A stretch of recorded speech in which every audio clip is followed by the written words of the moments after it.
Toile, déployée dans la nuit comme une princière voile, s'élève encore vers les cieux ce cri de souffrance, qui déchire comme une dague acérée la soie du silence.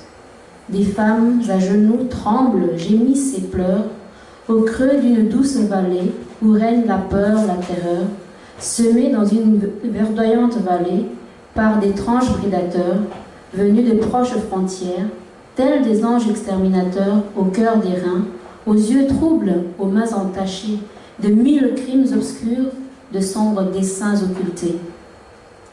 Par la barbarie des égreffins sans loi ni foi, ni patrie, tout, dont les bruits des bottes résonnent de gomme à béni, des femmes pleurent. Tant des saisons ont fleuri depuis leur brutale intrusion, au pays bantou veillé par des géants volcans en fusion, dont les bouches crachent le feu brûlant de leur colère. Quand des femmes du Congo sont couvertes de poussière et qu'elles se voilent la face pour dissimuler à tout le visage, des torrents de larmes qui creusent le sillon sur leur visage. Perles de rosée qui roulent et se brisent contre la digue de l'indifférence du monde qui demeure et veut demeurer sourd à toute leur souffrance. Kulalami Kayamwanamunki, une déchirure, un cri, une ultime prière.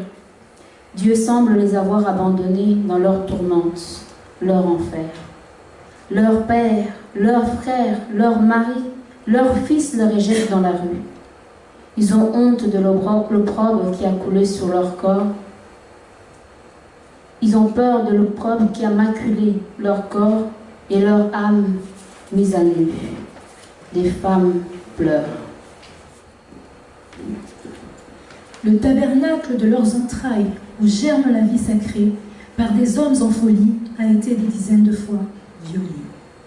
Et des sémences maléfiques s'y sont enfouies dans la haine, la violence et tout son macabre lot de perversité et de peine. Du sang en fleurs écarlates, à maculer les dessins de leur pagne, au ton chatoyant rutilant sous la lune qui dans le ciel règne. Mais, loin dans un pays au ciel de neige, des femmes les ont entendues. Leur cri de détresse a été si puissant qu'il a traversé toutes les étendues. Porté par un grand courant d'amour vers les sources cristallines du cœur de toutes ces filles nées comme elles de la matrice du Congo qui pleurent. Elles ont frémi d'horreur en entendant ce cri inhumain poussé par toutes leurs sœurs, abandonnées dans l'effroi, la honte, le désespoir, l'oubli et une bien étrange peur. Des femmes pleurent. Ces sœurs qui, en ce lundi de novembre, formeront un bel essaim de couleur ébène, se mouvant dans les rues de Bruxelles, où elles marcheront dans le silence et la peine.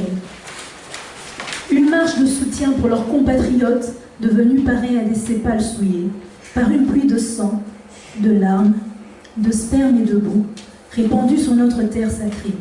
Femmes congolaises ou d'ailleurs, marchons ensemble au rythme du pouls de nos cœurs. Entendez, ils hurlent notre révolte, notre rage quand nos sœurs poussent des haro de douleur.